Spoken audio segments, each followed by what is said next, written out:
Muy buenos días, amados hermanos, que el Señor les bendiga. Nuevamente, qué gusto, qué privilegio el estar nuevamente a través de estos medios sociales para compartir nuevamente contigo la palabra de nuestro Dios. Amén. Y en esta mañana eh, voy a compartir contigo nuevamente la carta a los Gálatas.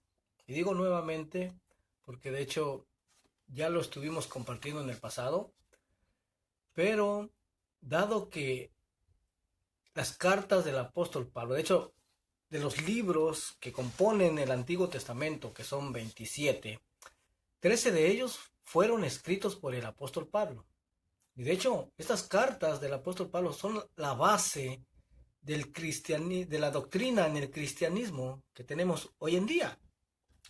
Entonces, si no se entienden correctamente estas bases, esta base de las cartas del apóstol Pablo, pues la base del cristianismo no va a estar fuerte. Y ahorita que de hecho están de moda los terremotos, muchos vimos, hermanos, imágenes duras de cómo los terremotos que sucedieron en México, hermano, edificios se venían abajo. ¿Por qué se venían abajo? Porque la base no estaba sólida. ¿Te imaginas? La base no estaba sólida y entonces pues todo lo demás, lo que estaba encima, lo que era construido encima de esa base, terminó cayendo al piso, cayendo al suelo. Por eso es que es tan importante, hermano, entender correctamente las palabras del apóstol Pablo, que como el apóstol Pedro en su segunda carta, capítulo 3, verso 15 y 16, dice que las epístolas del apóstol Pablo dice que son difíciles de entender, dice, por lo que hay algunos indoctos e inconstantes que tuercen las palabras para darles otro significado diferente. ¿Te das cuenta? Si eso ya estaba sucediendo en ese tiempo, yo te aseguro que sigue sucediendo todavía aún en el día de hoy. Y entonces es por eso la necesidad de volver a remarcar esta carta a los Gálatas, amén. Y lo vamos a hacer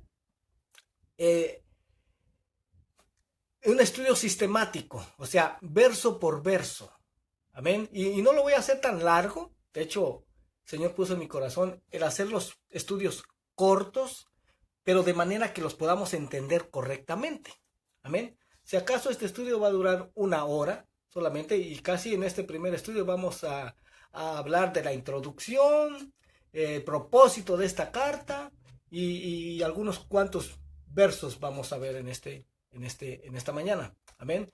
Así es que vamos a iniciar con la introducción, el por qué es tan necesario hacer este estudio de la carta a los Gálatas. Si simplemente podríamos ir a cualquier librería cristiana y comprar algunos de los muchos estudios que ya existen acerca de esta carta. Los hay tanto escritos como en audios y en videos, o incluso también están disponibles muchos de ellos en el internet. Pero que la mayoría de ellos están basados en una teología preconcebida, es decir, están basados en lo que tenemos actualmente como doctrina en la mayoría del pueblo cristiano. Y esa doctrina que tenemos es la que Roma nos heredó, es lo que Roma nos vendió. O sea, tenemos la misma doctrina que imparte el Vaticano. Aunque alguien tal vez diga aquí, pero que ya hubo una reforma en el siglo XV a través de Juan Calvino y Martín Lutero. Y sí, la verdad es que sí hubo tal reforma, pero no fue una reforma total. Y todavía actualmente mucha de la doctrina que se imparte en el cristianismo es la misma doctrina que imparte el Vaticano. ¿Ya? Por ejemplo, los creyentes que venimos de un contexto católico podemos entender esto muy fácilmente, ya que sabemos que lo que el Vaticano nos enseñó acerca de los ídolos, que el adorarlos y postrarnos delante de ellos era algo que agradaba a Dios, porque eso enseña el Vaticano, ¿sí? Pero resulta que las escrituras dicen que eso es mentira y que de hecho es todo lo contrario, que Dios no se agrada de tal cosa. Pero esa doctrina la recibimos como si fuera una verdad por muchos años, y que no fue hasta que Dios en su infinita misericordia nos abrió los ojos del entendimiento y a través de su bendita palabra nos reveló su verdad. Entonces, ya teniendo en nuestras vidas esa espinita de que el Vaticano nos mintió en el pasado, pues lo más probable es que nos siga mintiendo, ¿sí?, en el resto de su doctrina. Pero si al final de todo esto, eso no es así, al menos no nos quedamos con la duda. Pero yo te aseguro que sí hay mentira encerrada nuevamente en el resto de su doctrina. Porque debemos de aclarar algo muy importante en cuanto a la iglesia primitiva en Roma, porque de ahí surgió, ¿sí?, la iglesia católica en Roma. Y me refiero a los que creían en Jesús como el Mesías de Israel, esta iglesia primitiva, la cual fue fundada por judíos en un principio, gente de descendencia judía y tal vez algunos prosélitos que eran los convertidos al judaísmo, ¿sí?, pero creyentes en el Mesías de Israel, Cristo Jesús, a la cual a esta iglesia se unieron gente de otras naciones que traían sus costumbres paganas. Y cuando se dio el edicto de expulsión de judíos en el reinado de Claudio, ahí en Roma, en el año 49 después de Cristo, pues los que se quedaron como líderes de la iglesia fueron esos que no eran judíos de nacimiento, ni prosélitos, los cuales estaban ahí aprendiendo apenas, hermano, ¿sí?, los cuales, como repito nuevamente, tenían muchas costumbres paganas. Y si a eso le agregamos que en el siglo III el gobierno tomó el control de la iglesia en Roma a través de Constantino, un hombre pagano que supuestamente se convirtió al cristianismo, pero que también introdujo muchas costumbres paganas, de las cuales aún hoy en día se practican, no solamente en el catolicismo, sino aún también en el cristianismo, ¿sí?, en la iglesia protestante, pero que la mayoría de los creyentes que están en esas congregaciones ignoran que esas prácticas o que esa doctrina son de origen pagano y se han amalgamado a ellas como si hubieran sido ordenadas por Dios. Por ejemplo, la Navidad. La Navidad es de origen pagano, pero si te das cuenta, hay muchas iglesias católicas, protestantes, de diferentes denominaciones, en el que celebran el 25 de diciembre el nacimiento del Mesías de Israel, Cristo Jesús. Pero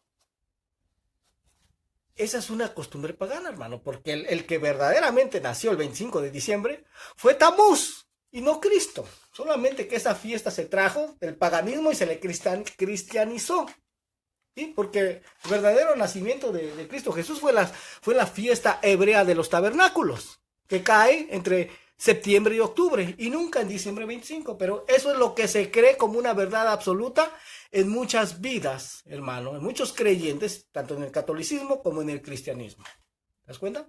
No saben que son de origen pagano.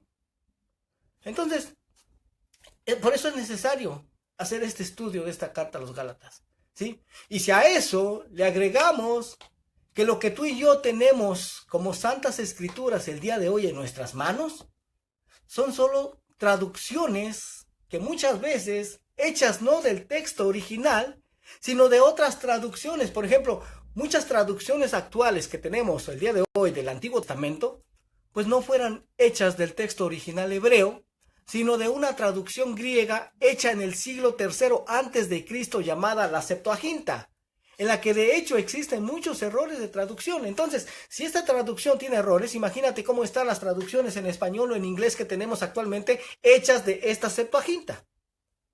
Porque muchos dicen, pero yo ¿por qué tengo que tomar en cuenta las escrituras hebreas o las escrituras griegas del Nuevo Testamento si yo no hablo hebreo y ni tampoco hablo español? Bueno, resulta, hermano, que los textos originales pues no fueron escritos ni en español ni en inglés. Fueron escritos, el Antiguo Testamento fue escrito en hebreo y el Nuevo Testamento fue escrito en griego. Entonces, tenemos que ir, hermano, a verificar el significado de esas palabras en el texto original para poder entender esa cita de una manera correcta. Amén. Entonces es por eso que debemos consultar los textos originales para poder tener una interpretación correcta de las Escrituras. Y si aún le agregamos que estos textos originales fueron escritos para una cultura muy diferente a la nuestra, y si ahora nosotros no conocemos al menos un poco de esa cultura para la cual fueron escritas y las queremos entender con nuestra mente occidental, pues va a suceder exactamente lo que el apóstol Pedro dijo, lo que les mencioné hace un momento. Segunda de Pedro 3:15 dice, tener entendido que la paciencia de nuestro Señor es para salvación, como también nuestro amado hermano Pablo, según la sabiduría que le ha sido dada, os ha escrito. Casi en todas sus epístolas dice, hablando de estas cosas, entre las cuales hay algunas difíciles de entender, las cuales los indoctos e inconstantes tuercen, como también las otras escrituras para su propia perdición. ¿Te das cuenta? Se terminan torciendo las palabras del apóstol Pablo. Y desgraciadamente, eso es lo que ha sucedido. Se han torcido y malinterpretado principalmente las epístolas del apóstol Pablo por personas indoctas. ¿Y qué es una persona indocta? Una persona ignorante que no conoce ni siquiera un poco acerca de la cultura para la cual fueron escritas estas palabras. Y esta es la principal razón por la cual es hecho este estudio de la carta del apóstol Pablo a los Gálatas, pero que no es hecho como la mayoría de los estudios antes mencionados, sino que es un estudio muy profundo, en el que los 6 capítulos de esta carta, los cuales se podrían leer fácilmente en 30 minutos, aquí nos va a tomar entre 6 y 8 horas poderlo terminar, ¿sí? Pero que al final lo vamos a entender de una manera muy clara y desde una perspectiva muy diferente a como lo habíamos entendido antes de este estudio. No vamos a ver este estudio en una sola sesión, sino que lo vamos a dividir en varias sesiones, como lo mencioné anteriormente, ya que va a haber mucha información nueva para muchos de ustedes que simplemente se ha ignorado en la mayoría del pueblo cristiano. Y para que lo puedan digerir y asimilar, lo vamos a ir dando poco a poco, ¿sí? Para que no se vayan a atragantar con tanta información. Poco a poco, pero de manera que lo entendamos claramente. Y para que lo podamos entender de una manera eficaz, yo te insto a que nos hagamos como niños. El Señor Jesús dijo que el que no se hiciera como niño no puede heredar el reino de los cielos. Y también que nos despojemos de toda enseñanza preconcebida y dejemos que el Espíritu Santo de Dios nos enseñe y nos guíe a toda su verdad a través de la misma palabra de Dios. Así que ya sin más preámbulos, vamos a entrar en la materia. Vamos a ver el panorama general de la carta a los Gálatas. El tema de este estudio es la carta de Pablo a los Gálatas y es importante hacer saber que se van a estar utilizando palabras en hebreo y conceptos judíos, ya que Jesús fue judío, los apóstoles fueron judíos, el Nuevo Testamento fue escrito totalmente en un contexto judío. Sobre todo esta carta de Gálatas tiene que ver mucho con las cuestiones de los judíos, con términos como judaizar, como las obras de la ley, etc.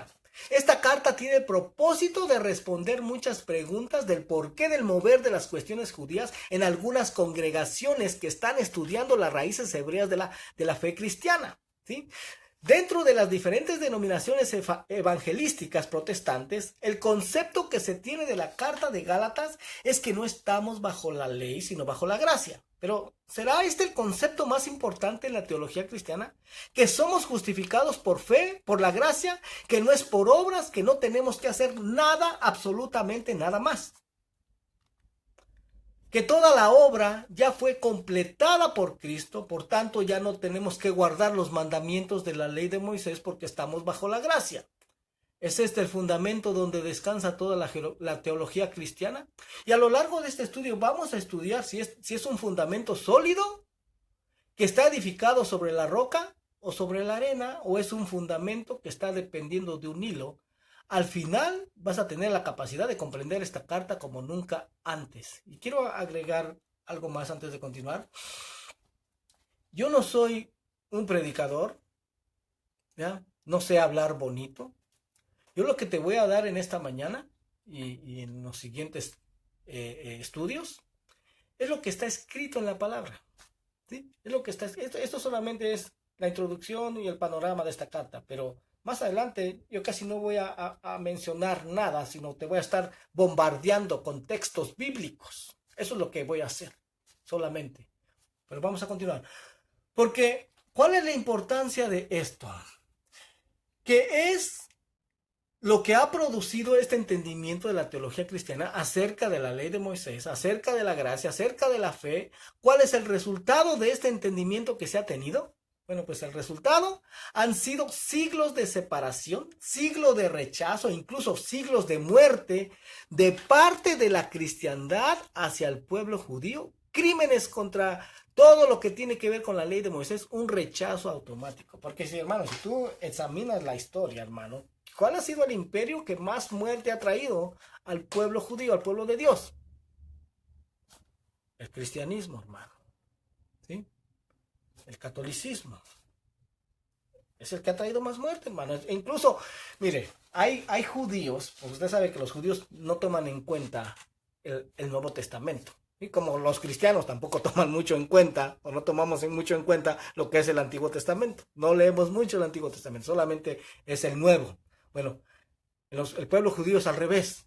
Ellos no toman en cuenta el Nuevo Testamento, porque dicen, ellos se imaginan que ahí, en el Nuevo Testamento, hay instrucciones específicas de cómo matar judíos. Oiga nada más. ¿Sí? ¿Por qué? Porque es lo que se ha dado en la historia, hermano. ¿Sí? Es lo que se ha dado en la historia. Los que más muerte y persecución han traído al pueblo judío ha sido el cristianismo. Pero cuando algún judío se atreve a leer el Nuevo Testamento, termina sorprendido, diciendo: pero si el Nuevo Testamento es solo una confirmación de lo que está escrito en el Antiguo Testamento. Y es que eso es verdad, hermano. Es la verdad. El Nuevo Testamento solo viene a confirmar lo que ya está escrito en el Antiguo Testamento. Amén. Vamos a ver si esta teología es el entendimiento del apóstol Pablo. ¿Sí? Esta teología, esta doctrina actual en el cristianismo, si es el verdadero entendimiento del apóstol Pablo, si fue lo que verdaderamente el apóstol Pablo quiso transmitir. Si el apóstol Pablo en este tiempo escuchara que se enseña que no estamos bajo la ley, sino bajo la gracia, que la salvación es por fe, que no hay que cumplir los mandamientos de la ley, que quien trata de cumplir los mandamientos de la ley está bajo maldición, que estamos bajo la gracia, me pregunto, ¿qué haría el apóstol Pablo si estuviera sentado escuchando a un predicador diciendo esto? En este estudio vamos a descubrirlo. Así que vamos a ver y a escuchar una introducción, porque una de las razones importantes de haber leído la carta de Gálatas, y no nada más de haberla leído, sino tener un poco de experiencia, poco de conocimiento en teología cristiana, teología protestante, teología católica, es entender lo que estas teologías creen y dicen.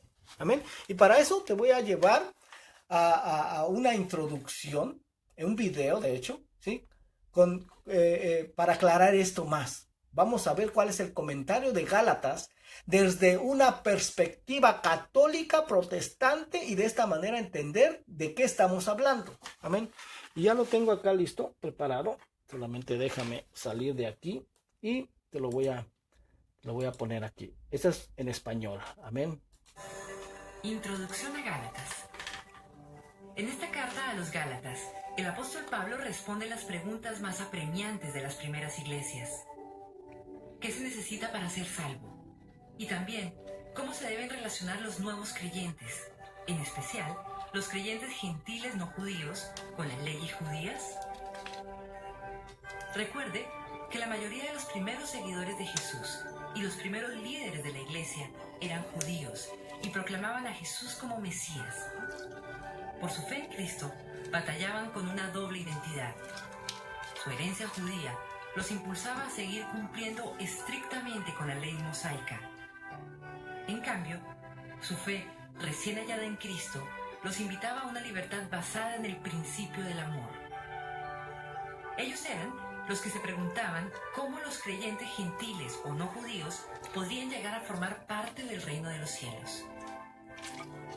Pablo les escribe para decirles que toda la promesa de salvación que también exigía el esfuerzo humano no tiene nada de salvación. Mientras escucha, observe cómo cualquier sistema de creencias que haya en el mundo y que exija esfuerzo por parte de sus seguidores para ser salvos es una negación de la obra consumada de la muerte y resurrección de Cristo. Estos sistemas de creencias tratan de mejorar el carácter de sus seguidores, pero solo el poder transformador del Espíritu Santo nos puede hacer mejores de lo que somos. Amén. So, esta es la pequeña introducción en español. Deja poner ahora la introducción de Gálatas. En inglés esta es un poquito más larga, son 5 minutos y lo voy a ir traduciendo como me sea posible. Amén. Es lo que es la doctrina, es la teología que existe en el cristianismo acerca de esta carta a los Gálatas. Amén. So here's a little bit about the book of Galatians. It was written to multiple churches, multiple local churches that were scattered across the southern Fue escrita para las region iglesias of que Galatia. estaban alrededor de So Asia. Galatia is not a city, it's a whole region. Galacia no es una ciudad, es toda una región. And then sends these letters to a bunch of local churches that are. Luego ellos mandaban estas cartas If you a want to get an diferentes idea, iglesias. like where it is nowadays, it's in southern Turkey. Lo que es actualmente Turquía, esta región de Galacia. These letters to these local churches in southern Turkey.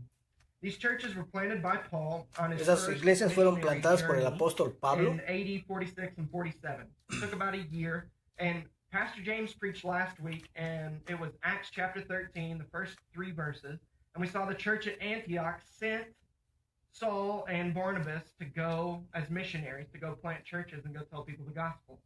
The churches that they went and planted, Acts 13 through like Acts 15, are these churches. So Todas las iglesias que habla el libro de Hechos capítulo 13 son estas, especialmente de Antioquía, fueron que enviaron a Pablo a plantar estas iglesias. Churches were planted, people met Jesus, people were saved, awesome stuff. And then a year later, Paul catches word, he hears in one way or another that these churches are deserting the gospel.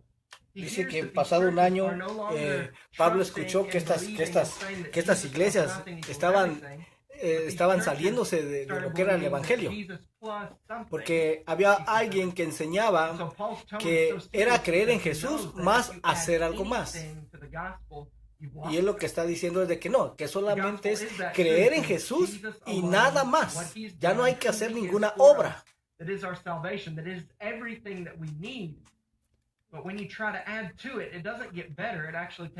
Cuando tratamos de hacer algo más, dice, aparte de Jesús, arruinamos todo. Dice que el apóstol Pablo decía que era Jesús más nada más, te daba un todo, pero los falsos maestros decían que eran Jesús, creer en Jesús, más hacer obras, y eso completaba el todo.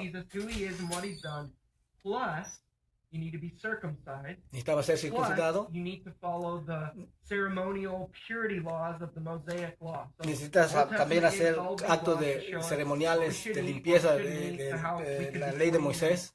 If we don't do the right things, we're going to be ceremonially unclean. But then Jesus comes and he lives a perfect life for us and he upholds the law. Jesús vino, dice, vivió una vida perfecta y levantó la ley,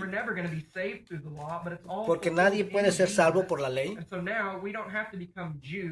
No tenemos que hacernos judíos. Ya podemos comer puerco. Me gustan a mí las costillas, dice. ¿Sí?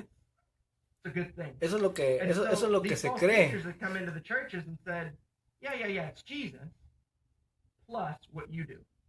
Sí, es Jesús más lo que tú haces.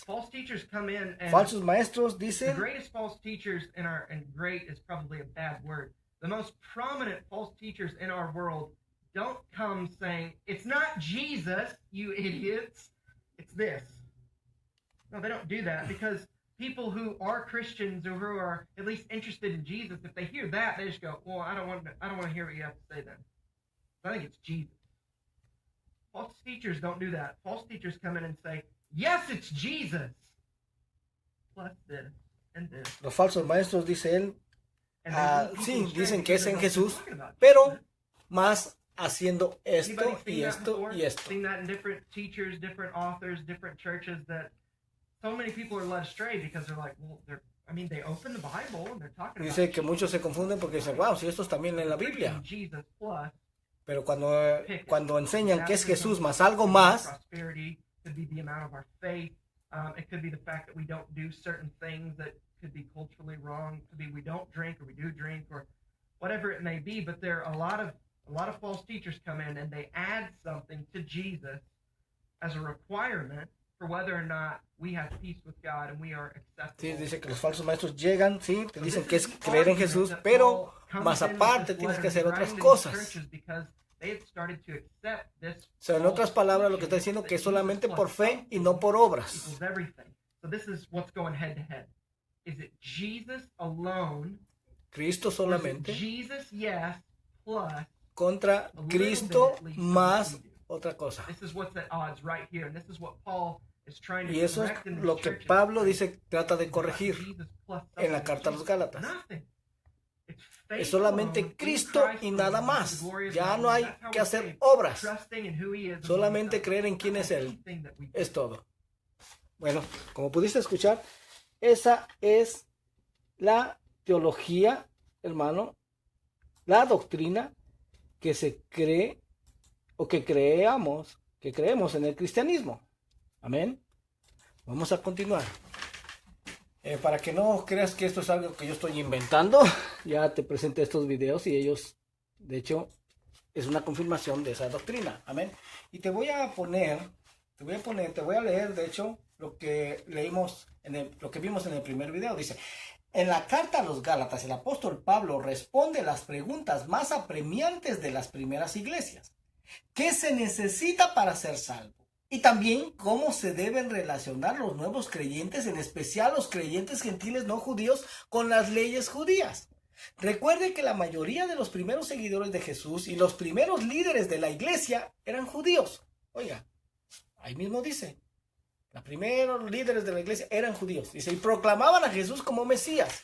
Por su fe en Cristo batallaban con una doble identidad. Su herencia judía los impulsaba a seguir cumpliendo estrictamente con la ley mosaica. En cambio, su fe recién hallada en Cristo los invitaba a una libertad basada en el principio del amor. Ellos eran los que se preguntaban cómo los creyentes gentiles o no judíos podían llegar a ser parte del reino de los cielos. Pablo les escribe para decirles que toda la promesa de salvación, que también exige el esfuerzo humano, no tiene nada de salvación. O sea, solamente la fe en Cristo y no obras. Ya no hay que hacer obras. Mientras escucha, observe cómo cualquier sistema de creencias que exige el esfuerzo humano de parte de sus seguidores para ser salvos es una negación de la obra consumada de la muerte y resurrección de Cristo. Esos sistemas de creencia tratan de mejorar el carácter de sus seguidores, pero solo el poder transformador del Espíritu Santo nos puede hacer mejores de lo que somos. Ahí se acaba el video.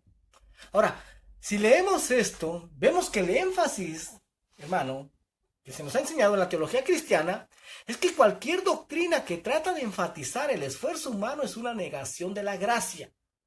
Por eso hay partes de la carta a los Gálatas que pareciere que fe y obediencia o fe y obras es algo medio contradictorio.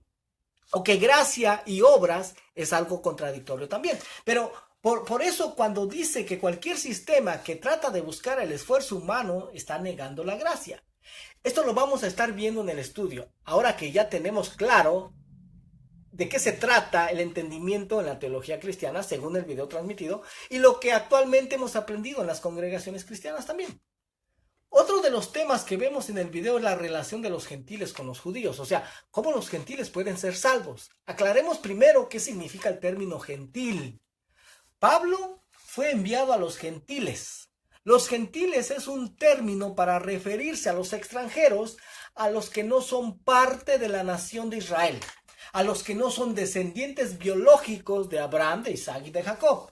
Cualquier persona que no sea descendiente de Abraham, Isaac y de Jacob es considerada una persona gentil, una persona de entre las naciones. Entonces tenemos dos tipos de personas, ¿verdad? A los descendientes de Abraham, de Isaac y de Jacob se les llama Israel. Ahora, a los no descendientes de Abraham, de Isaac y de Jacob se les llama gentiles o pueblos. Y ahora vamos a entrar a la información general de esta carta. ¿Quién la escribió? Bueno, la escribió el apóstol Pablo, que de hecho apóstol en el hebreo es la palabra shaliach, que significa enviado, y Pablo, su nombre en hebreo es Shaul. ¿Y qué? Bueno, es la tradición o Torah oral judía.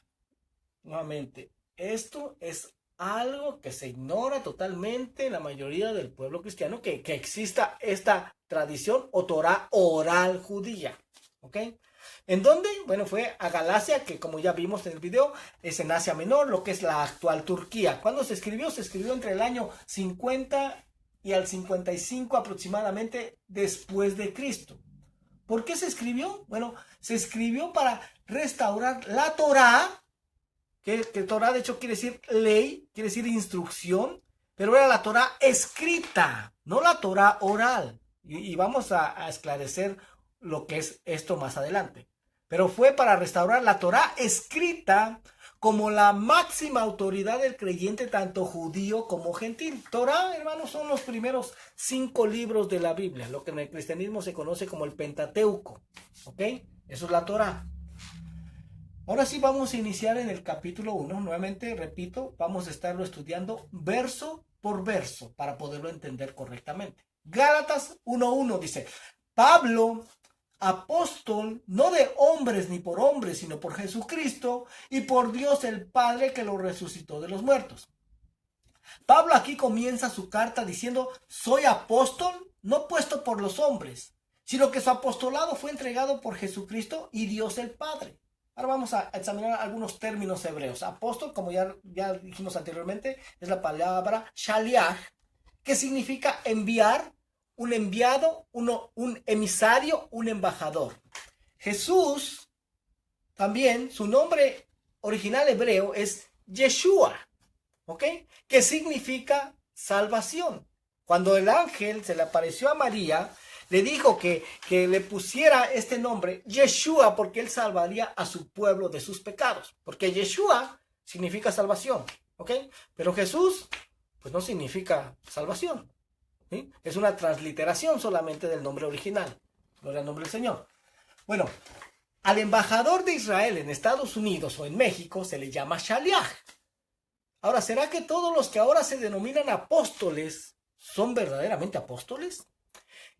¿Qué es apóstol en el contexto de la palabra correcta? Bueno, ya dijimos que es la palabra para apóstol es Shaliach, la palabra hebrea. Y un Shaliach es un enviado para representar los intereses del pueblo de Israel entre las naciones. O sea, un enviado para ir y dar mensajes, para ir y dar enseñanzas sobre el pueblo de Israel, sobre la fe del pueblo de Israel a las naciones. Entonces, si eso es lo que es un shaliach, un enviado, un emisario de la nación de Israel, ¿por qué el apóstol Pablo fue enviado a predicar a los gentiles? ¿Qué tienen que ver los gentiles con la nación de Israel? Bueno, eso lo vamos a leer a continuación cuando Pablo es llamado. Vamos a ver el episodio en el que Jesucristo personalmente llama al apóstol Pablo. ¿Sí?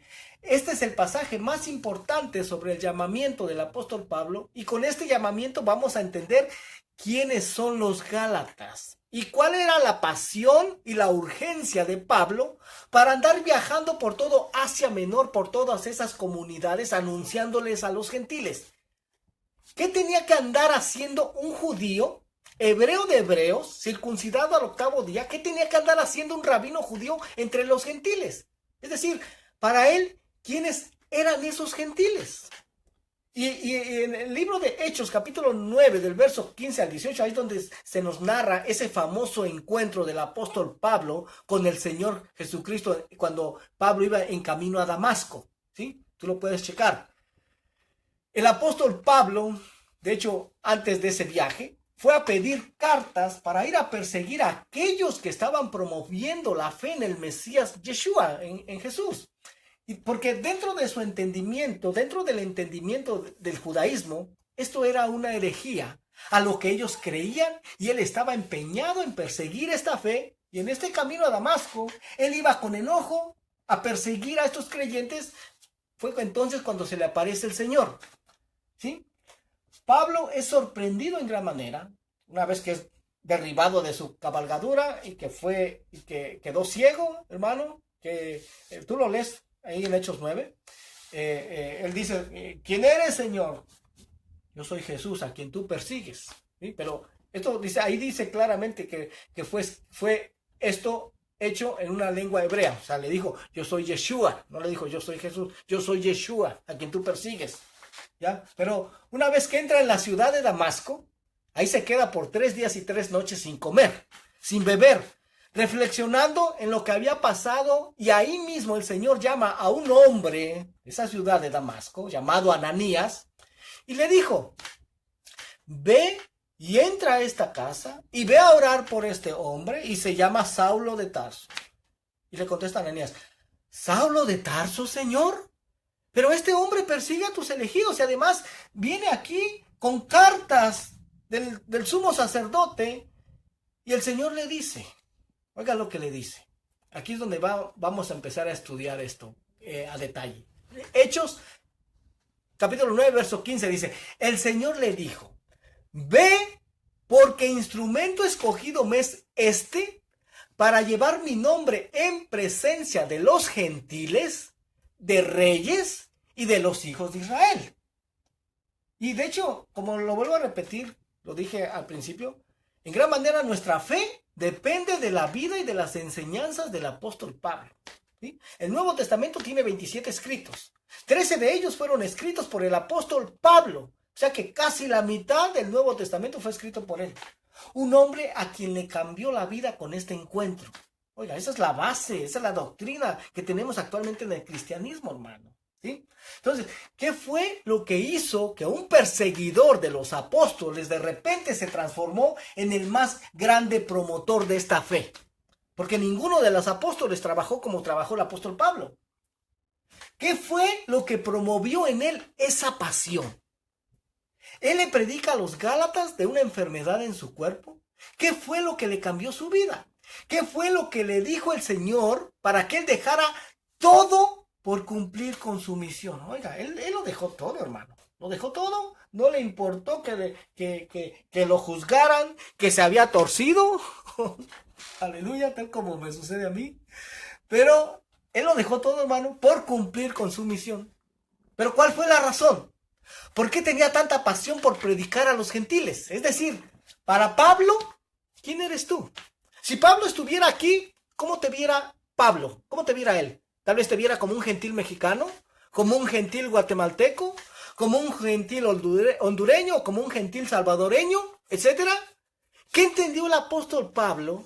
Que ha estado velado por casi 2000 años y que la tradición de la iglesia no ha entendido el mensaje de Pablo. De hecho, en el programa Strong's, que es un diccionario, cada letra de la Biblia está numerada, cada palabra, más que nada. Cada palabra está numerada. Y allí puedes encontrar el significado de cada palabra en su idioma original. Por ejemplo, en el Antiguo Testamento, el idioma original es en hebreo. En este caso vamos a leer lo que dice. Bueno, de hecho, esta cita de Hechos es en el idioma griego. Amén. Vamos a leer otra vez Hechos 9:15. Dice, el Señor le dijo, ve, porque instrumento escogido me es este para llevar mi nombre en presencia de los gentiles y de reyes y de los hijos de Israel. Aquí vemos que le fue encargado llevar el mensaje a 3 grupos de personas, ¿verdad? Gentiles, reyes y los hijos de Israel. Ahora, si filtramos este párrafo con el Antiguo Testamento, ya que el Nuevo Testamento es una confirmación de lo que ya estaba escrito en el Antiguo Testamento, ¿será que podemos encontrar algún pasaje donde se diga que de alguien van a salir gentiles y reyes? Y de hecho sí lo hay en el Antiguo Testamento. Y este pasaje lo encontramos en Génesis 17, la promesa que Dios le da a Abraham. Vamos a ir a ese texto, Génesis 17:1 dice, era Abraham de 99 años cuando le apareció Jehová y le dijo, yo soy el Dios Todopoderoso, anda delante de mí y sé perfecto y pondré mi pacto entre mí y ti y te multiplicaré en gran manera. Entonces Abraham se postró sobre su rostro y Dios habló con él diciendo, he aquí mi pacto es contigo y serás padre de muchedumbre de gentes, y no se llamará más tu nombre Abraham, sino que será tu nombre Abraham, porque te he puesto por padre de muchedumbre de gentes. Y vea lo que dice el verso 6, dice, y te multiplicaré en gran manera, y haré naciones de ti, y reyes saldrán de ti. Ahora, Abraham, su nombre significa padre de un país, pero Abraham significa padre de muchedumbre de gentes, o padre de muchas naciones. Es lo que significa.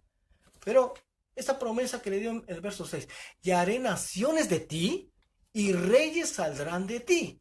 Oiga, volvamos a Hechos, al libro de Hechos 9:15. Dice, el Señor le dijo, ve, porque instrumento escogido me es este para llevar mi nombre en presencia de los gentiles y de reyes y de los hijos de Israel. Aquí pareciere, hermanos, si lo leemos así nada más, aquí hay un problema, porque parecería que Pablo le va a llevar el mensaje a los que habla en Génesis 17, ¿sí?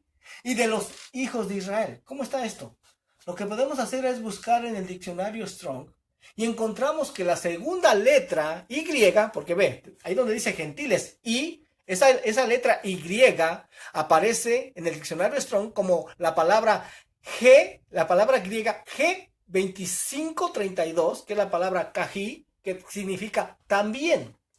Pero la segunda Y, después de reyes, la segunda Y aparece bajo otro número, que es el griego, otra palabra griega, que es la palabra G5037, es la palabra griega T, que significa ambos. Y entonces ahí ya cambia, hermano. ¿Sí? Ahí ya cambia. ¿Sí? Significa ambos. Ahora, si lo leemos con este entendimiento, consultando la raíz de las palabras, leeríamos lo siguiente. El Señor le dijo, ve, porque instrumento escogido me es este para llevar mi nombre en presencia de los gentiles y de reyes, ambos de los hijos de Israel. ¿Te das cuenta? Cómo se dan ciertos errores de interpretación, hermano, del texto original a las traducciones que tenemos hoy en día. ¿Sí? Ese es un error, porque ahí pareciera que fueron 3 grupos, pero en Génesis 17 nos habla de 2 grupos solamente. Por eso es tan importante ir al original, hermano. Amén. Yo sé que no fue escrito en nuestros idiomas, por eso es importante ir a consultar, cuando leemos el Antiguo Testamento, ir a consultar el hebreo, y cuando leemos el Nuevo Testamento, ir a consultar el griego. Amén. Pero vamos a continuar. Por esto es que luego vamos a poder entender mejor cuando Pablo dice en Gálatas 3:29, dice, y si vosotros sois de Cristo, ciertamente linaje de Abraham sois y herederos según la promesa. O sea, si tú le perteneces a Cristo, si Cristo te ha rescatado, ciertamente tú eres linaje de Abraham. Desciendes biológicamente de Abraham, porque esta palabra linaje, nuevamente, vamos a ir a checar el griego, la palabra griega original, del texto original, es la palabra griega G4690 y es la palabra sperma. Oiga, sperma. Sperma significa semilla, simiente.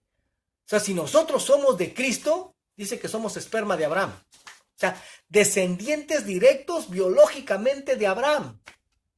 O sea que ahí se derrumba, hermano, eso de que somos la iglesia espiritual o somos el Israel espiritual de Dios. No, hermano, aquí dice esperma, descendientes directos. Y esto ya lo vamos a ir entendiendo más adelante, amén. Vamos a continuar. Entonces, de esta manera podemos entender el llamamiento de Pablo. ¿Por qué Pablo estaba tan empeñado en ir a buscar a los gentiles? ¿Y por qué fue tan mal comprendido? Porque en su nación pues no lo comprendieron. ¿Cómo? Actualmente también muchas iglesias, cuando estudian esas cartas, tampoco lo entienden. Amén. Porque el judaísmo de la época de Pablo estaba muy hermético. No les gustaban los gentiles y se enojaban mucho de que Pablo estuviera difundiendo la fe judía entre los gentiles. Vamos ahora a esclarecer nuevos términos hebreos, ¿sí? Hamashiach, la palabra Hamashiach, significa el Mesías, que es el ungido, el Cristo. ¿Okay? Cuando una persona iba a ser usada por Dios para un propósito, ya fuera rey o sacerdote, se le derramaba aceite en la cabeza y a partir de ese momento esa persona iba a tomar el cargo como líder de la nación de Israel. El aceite era un símbolo de que la sabiduría de Dios iba a reposar en esa persona. Por ejemplo, el rey David, ¿sí? El cual Dios lo llama un hombre conforme a su corazón. Ahora, otro término hebreo también es Yeshua, que ya lo explicamos, que significa salvación, y la transliteración de Yeshua es Jesús. Amén. Al rey David se le promete el reinado, ¿sí? Vamos avanzando un poquito. Al rey David se le promete el reinado. Sin embargo, ¿qué le pasó al reino de David? Pues su reino fue destruido a causa del pecado de los reyes de Israel. ¿Cuál es la profecía del profeta Amós capítulo 9? Si tú no lo has leído, te lo voy a mostrar aquí. La profecía de Amós capítulo 9 dice que vendría el Mesías a restaurar el tabernáculo caído de David. Oiga, por mucho tiempo a mí se me enseñó que cuando esta profecía de Amós 9 decía del tabernáculo caído de David, se refería a la restauración de la alabanza. Pero no es así, hermano. Y te lo voy a comprobar que no es así. La profecía de Amós 9 es que llegará el momento en que el Mesías va a levantar a las 12 tribus de Israel. Lo interesante de la profecía de Amós 9 es que es justo la que aplican los apóstoles en Hechos 12. ¿Sí? Cuando hubo ese concilio en Jerusalén en el año 50, cuando se reunieron ahí porque no sabían qué hacer con tantos gentiles que estaban viniendo a la fe. ¿Sí? Entonces, para eso se hizo ese concilio. Amén. Pero ese concilio fue de puros judíos, hermano. Primer concilio en la historia. ¿Sí? Entonces, cuando les aplican esa profecía de Amós 9 en Hechos 15, cuando un montón de gentiles estaban viniendo a la fe, la profecía que utilizan para argumentar de que no les pongan muchas reglas y acéptenlos es la profecía de Amós 9, que tiene que ver con la restauración de las 12 tribus de Israel. Oiga, esta profecía es exclusiva para Israel. Entonces, ¿qué tienen que ver los gentiles con las 12 tribus sobre las cuales gobernó David? Pues lo que acabamos de ver, que los gentiles son coherederos y miembros del mismo cuerpo. Las naciones que están siendo alcanzadas por el Mesías, Cristo Jesús, por el pastor de Israel, son descendientes biológicos de Abraham, son herederos del reino de David. Gálatas 1:1, Pablo, apóstol, no de hombres ni por hombres, sino por Jesucristo y por Dios el Padre que lo resucitó de los muertos. Porque, ¿dónde está Israel actualmente? Porque Israel, como ya lo hemos platicado en otros estudios pasados, no nada más es el pueblo judío que está en Israel. ¿Dónde están las 10 tribus que fueron asimiladas? El profeta Ezequiel tuvo una visión en Ezequiel 37, tú lo puedes leer, y dice que estos huesos secos que están en todo el mundo y que al final de los tiempos va a soplar y van a resucitar esos huesos secos. ¿Y cuál es la garantía de que esos huesos secos van a resucitar? Porque Jesucristo resucitó. Por eso es que Pablo estaba tan convencido de que estaba por iniciar la resurrección de esos huesos secos, porque Cristo resucitó. Y si ya el Mesías había resucitado, estaba por cumplirse esa profecía de la que habló Ezequiel 37. Así que es a los que se les escribe y a las iglesias de Galacia. Amén. Y Gálatas, de hecho, hay una palabra hebrea que es la palabra Galut Ya. Ya es la abreviación del nombre de Dios, de Yahweh. ¿Sí? Galut, el significado de Galut es dispersión. Galut Ya, o sea, dispersión de Yahweh, dispersión de Dios. Eso lo encuentras en Levítico 26, Deuteronomio 28, 47, 68. Ahí dice que si no, por ejemplo, Deuteronomio 28 dice que si no obedecían, si no oían atentamente para poner por obra todos los preceptos, los mandamientos, los estatutos y las leyes de Dios, dice que iban a ser llevados dispersos a otras naciones. ¿Ya? Y la carta a los Gálatas es un escrito para todo Israel en el exilio. No es una carta contra el pueblo judío, sino contra los judaizantes que eran gentiles conversos. Y de hecho el libro de Filipenses capítulo 3 verso 2 dice, les llama perros mutiladores del cuerpo, que llegaban a sentirse más judíos que los judíos de nacimiento, estos gentiles conversos. ¿Sí? Y también es una exhortación a volver a las sendas antiguas. Esta carta expone las condiciones para entrar a la tierra prometida. Capítulo 2 de Gálatas, dice, capítulo 1, verso 2 de Gálatas, dice, y todos los hermanos que están conmigo a las iglesias de Galacia, gracia y paz sean a vosotros de Dios el Padre y de nuestro Señor Jesucristo. Nuevamente, cuando checamos esa palabra iglesia, en el texto griego, aparece con la palabra G1577, que es la palabra eclesía. ¿Y qué significa la palabra eclesía? Significa llamados fuera o un llamado a salir. Es lo que significa. La palabra iglesia significa un llamado a salir. Vamos a ver que esta misma palabra se utiliza y se traduce de una manera diferente según sea el caso. Uno de los problemas que tenemos al leer una traducción de la Biblia en español o en inglés es que estamos confiando que los traductores, por ejemplo, de la versión en inglés Reina y Valera y otros, o también King James, pues contamos y confiamos en que ellos tradujeron lo mejor que pudieron. Y sí lo hicieron, pero ellos habían sido formados desde una perspectiva católica y que después fueron perseguidos por haber traducido. Y ellos de alguna manera al traducir trasladaban sus doctrinas. Por eso es que al inicio de este estudio te dije que nos despojáramos de toda enseñanza preconcebida, ¿sí? Que nos hiciéramos como niños. ¿Por qué? Porque ellos trasladaban sus ideas en la traducción. Pues muchos de ellos no habían vivido en la cultura original, o sea, en la cultura hebrea. Simplemente ponían ahí lo que ya había sido preconcebido en su fe. Y como la teología cristiana, es lo que enseña la teología cristiana, ¿sí? Que la iglesia surgió en el capítulo 2 de Hechos en la fiesta de Pentecostés.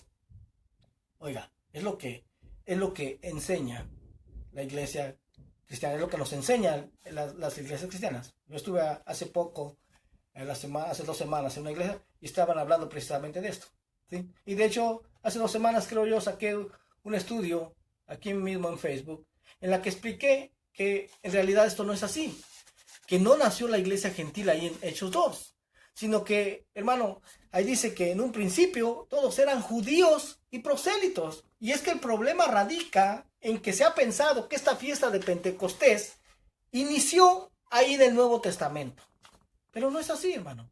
De hecho, si tú vas ahorita mismo a Hechos capítulo 2 y dice ahí, era la fiesta de Pentecostés, y abajito de Pentecostés te da unas referencias a otros lugares. Por ejemplo, te da referencia a Levítico 23 y creo que es Deuteronomio 16. Ahí te manda que vayas a ver. Esta fiesta de Pentecostés no nace ahí en el Nuevo Testamento, sino que, hermano, ya era una fiesta que el Señor había ordenado allá desde Levítico 23, pero que se conocía como la fiesta de las semanas. Pero es la misma. Ahí te guía, ¿sí? Entonces, estos que se encontraban en el aposento alto eran los discípulos y los creyentes en Jesús como el Mesías de Israel, todos judíos. Ahí no había gentiles, porque los gentiles no celebran estas fiestas, hermano. Y todos los que estaban afuera eran también judíos, pero muchos de ellos habían nacido fuera de Israel. O sea, eran de padres judíos, ¿sí? Pero que habían nacido fuera de Israel. Como lo explico en el video de este estudio, es como nosotros actualmente. Nuestros hijos nacieron aquí en este país, ¿sí? Son de descendencia nuestra, de donde sea, de México, Guatemala, El Salvador, Honduras, donde sea, son de descendencia. Amén. Y ellos, hermano, hablan español, algunos medio mocho, pero su principal idioma, pues, es el inglés, ¿verdad? Entonces, estos que estaban celebrando ahí esta fiesta de Pentecostés, porque es una orden que el Señor había dado, de hecho, que cada año, 3 veces al año, todo varón tenía que subir a Jerusalén a celebrar esta fiesta, a celebrar la Pascua, Pesaj, Passover, Pentecostés y Tabernáculos. Esas 3 fiestas era por ley que tenían que subir a Jerusalén. Entonces muchos de ellos que vivían en otras naciones se quedaban ahí en Jerusalén, hermano, porque próximamente después de Pentecostés venía primero era Pesaj, que era la Pascua, y después Pentecostés a los 50 días. Oiga, muchos se quedaban ahí en Jerusalén porque no les convenía irse a su nación de nacimiento y regresar en 50 días. Muchos se quedaban ahí, era un espacio como de 2 meses. Se quedaban ahí, ¿sí? Y entonces cuando es derramado el Espíritu Santo sobre esos 120 que se encuentran en el aposento alto, dice que los que estaban afuera los oían hablar en su idioma de nacimiento. Y por eso se ha pensado que estos eran gentiles. Estos no eran gentiles, estaban ahí celebrando la fiesta de Pentecostés. Y si hablaban otro idioma, era porque habían nacido en otro país. Es como si nosotros, hermano, llevamos, por ejemplo, yo que llevé a mis hijos a México. y allá de repente a alguien se le derrama el Espíritu Santo y empieza a hablar en un inglés perfecto, lógicamente que los va a sacar de onda. ¿Qué onda? Y este nació aquí. ¿Y cómo es que habla inglés perfectamente? Eso fue lo que les pasó, hermano. ¿Sí? Lo que les pasó a esos que oían que hablaban en diferentes idiomas, diciendo, wow, pero si estos están hablando nuestro idioma, se sacaron de onda. ¿Qué es lo que sucede? ¿Están borrachos o qué? Eso fue lo que sucedió en Hechos 2. Amén. Entonces, hay una desconexión total de lo que es la iglesia con el pueblo de Israel. Como si fueran dos casas aparte. Se enseña que la iglesia cristiana es por un lado y el pueblo de Israel por otro lado. Y de ahí se deriva otra serie de doctrinas. Fundamentados en esta doctrina original, vamos a ver que no tienen fundamentos que la sustenten. Este concepto de separar la iglesia de Israel lo único que hace es una división, una separación, crear otro tipo de doctrinas para resolver el problema, como por ejemplo la doctrina del rapto, que ya también hablamos en temas pasados, pero no es el tema de hoy. Pero a esto se ha llegado por cambiar el verdadero mensaje de la Escritura. Pero, ¿qué iglesia es la que se va en el rapto? No se ponen de acuerdo, no pueden sustentarlo con la Escritura. ¿Será que el apóstol Pablo era eso lo que quería decir? ¿Que la iglesia es lo que se entiende actualmente? Vamos a dejar que sea la propia Escritura la que nos conteste esta pregunta. ¿Qué es iglesia? Oiga, ¿sí? Porque, nuevamente repito, la iglesia no nació en Hechos 2. Pero vamos a ver Hechos capítulo 7, verso 35. Dice, a este Moisés, a quien habían rechazado, diciendo, ¿quién te ha puesto por gobernante y juez? A este lo envió Dios como gobernante y libertador por mano del ángel que se le apareció en la zarza. Este lo sacó habiendo hecho prodigios y señales en la tierra de Egipto y en el mar Rojo y en el desierto por 40 años. Este Moisés es el que dijo a los hijos de Israel, profeta os levantará el Señor vuestro Dios de entre vuestros hermanos, conforme a mí, a él oiréis. Este es aquel Moisés que estuvo en la congregación, oiga, congregación en el desierto, con el ángel que le hablaba en el monte Sinaí y con nuestros padres y que recibió palabras de vida que darnos. Ahora, lo interesante, hermano, es que te voy a regresar un poquito este PowerPoint para que chequemos esta palabra. Congregación es la palabra griega G1577, que ya la vimos anteriormente. Lo voy a regresar un poquito. La palabra iglesia aparece bajo el mismo número. ¿Te das cuenta? G1577 en el Strong Bíblico. Ahora, ¿por qué aparece aquí como congregación? En el griego viene como la palabra eclesía. ¿Por qué le cambiaron al traducir? O sea, porque no se puede cambiar la palabra de diferente manera. Esto muestra que de alguna manera el traductor está filtrando su doctrina en la traducción y se pierde el mensaje original. O sea, no es consistente. Entonces, si ya vimos que la palabra eclesía literalmente significa los llamados fuera, esto suena lógico, los llamados fuera. ¿Quiénes fueron los llamados fuera? Pues las 12 tribus, ¿verdad? Que salieron de Egipto. ¿Y quién las sacó de Egipto? Moisés. ¿Y qué dijo Moisés que iba a suceder después de que él muriera en los últimos tiempos? Lo acabamos de leer. Él dijo, profeta levantará el Señor como yo, a él oirán. Moisés anunció de antemano que la nación de Israel iba a entrar a la tierra prometida, pero después iba a ser llevada al exilio, iba a ser llevada a las naciones y que en los últimos tiempos Dios en su misericordia los iba a recoger de entre las naciones a donde los llevó. ¿Quién sería el encargado de sacar al pueblo de Israel de entre las naciones? Un profeta como Moisés, ¿verdad? Lo leímos. Cuando aparece Jesús, ¿cuál era la pregunta que le hacían?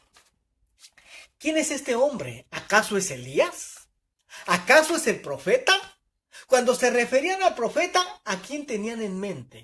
Pues al que les había anunciado, ¿sí? A Moisés.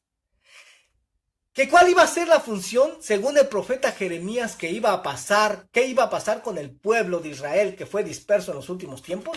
Que iba a haber un éxodo mayor que el éxodo de Egipto, lo que se conoce como el segundo éxodo. Jeremías 16:14 dice, no obstante, aquí vienen días, dice Jehová, en que no se dirá más, vive Jehová que hizo subir a los hijos de Israel de tierra de Egipto, sino vive Jehová que hizo subir a los hijos de Israel de la tierra del norte y de todas las tierras a donde los había arrojado y los volveré a su tierra a la cual di a sus padres. Ahí está, muy claro, hermano. Así que la iglesia, desde la perspectiva exacta de la palabra, es los llamados fuera. Los que están siendo llamados fuera. Ahora, cuando los sacó fuera de Egipto, los sacó de un sistema que controlaba en aquella época el sistema económico, el pueblo de Egipto. Y vienen días en el que el Señor te va a llamar a salir de los sistemas, de las tradiciones, de las leyes de los hombres. Ese es el llamado que el Señor te va a estar haciendo, ¿sí? Habiendo aclarado el concepto de iglesia, vamos a seguir para ver a quién fue dirigida esta carta. Y lo encontramos en la carta del apóstol Pedro, en su primera carta, el apóstol Pedro, capítulo 1, verso 1. Mire, dice, Pedro, apóstol de Jesucristo, a los expatriados, oiga, de la dispersión en el Ponto, Galacia, Capadocia, Asia y Bitinia, elegidos según la presciencia de Dios Padre en santificación del Espíritu, para obedecer y ser rociados con la sangre de Jesucristo, gracia y paz os sean multiplicadas. ¿Se da cuenta? Estos hermanos a quienes estaban dirigiendo esta carta no eran en sí gentiles. Aquí dice que eran expatriados. Oiga, así que Pedro les escribe a los expatriados de la dispersión en Galacia. ¿Y quiénes eran los expatriados? ¿Quién es una persona expatriada? Pues es alguien al que lo sacaron de su patria. ¿Sí? Eso es un expatriado. ¿Y que dónde están? Están dispersos entre las naciones. ¿Y cuándo sucedió esto? Bueno, el rey David fue quien juntó a las 12 tribus de Israel, ¿verdad? Fue él el que consolidó el reino de Israel. Después de él vino su hijo Salomón. Y Dios prometió que si se mantenían fieles a su pacto, el reino iba a estar estable. Pero si desobedecían el pacto, la consecuencia era que iban a ser dispersos entre las naciones. ¿Y qué sucedió con el rey Salomón? ¿Fue él fiel al pacto? No. Él hizo alianza con otras naciones. Tuvo 700 esposas, tuvo 300 concubinas, se casó con mujeres extranjeras que inclinaron su corazón a otros dioses. Y Salomón se apartó. ¿Y qué fue lo que Dios le decretó? Que le iba a quitar el reino, que le iba a dividir el reino, pero que por amor a David solo le iba a dejar 2 tribus, las cuales fueron Judá y Benjamín, pero que se iría en el tiempo de su hijo Roboam. Las otras 10 tribus iban a ser dadas a alguien más, iban a ser dadas a Jeroboam. Amén. Pero yo creo que hasta aquí le vamos a dejar el día de hoy. Amén. No quiero darte, yo sé que hay muchas cosas, mucha nueva información, entonces te voy a dar tiempo para que digieras correctamente esa información. Amén. Es lo que vamos a estar trabajando de esta manera.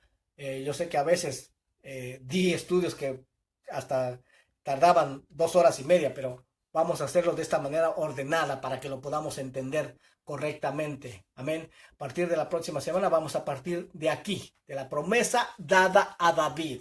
Gloria al nombre del Señor. Tú puedes, hermano, regresar y mirar este video si te quedó alguna duda o tienes alguna pregunta. Déjame ver si puedo poner acá mi información para que si tienes alguna pregunta no duden en contactarme. Amén. Acá está. Gloria al nombre del Señor. Aquí está mi información. Amén. ¿Tienes alguna pregunta, alguna duda o alguna necesidad de oración? No dudes en contactarme.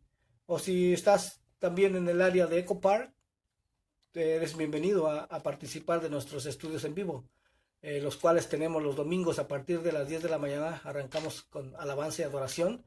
Los lunes también a las 7:30 de la noche tenemos estudio bíblico. Viernes 7:30 de la noche tenemos estudio bíblico para niños.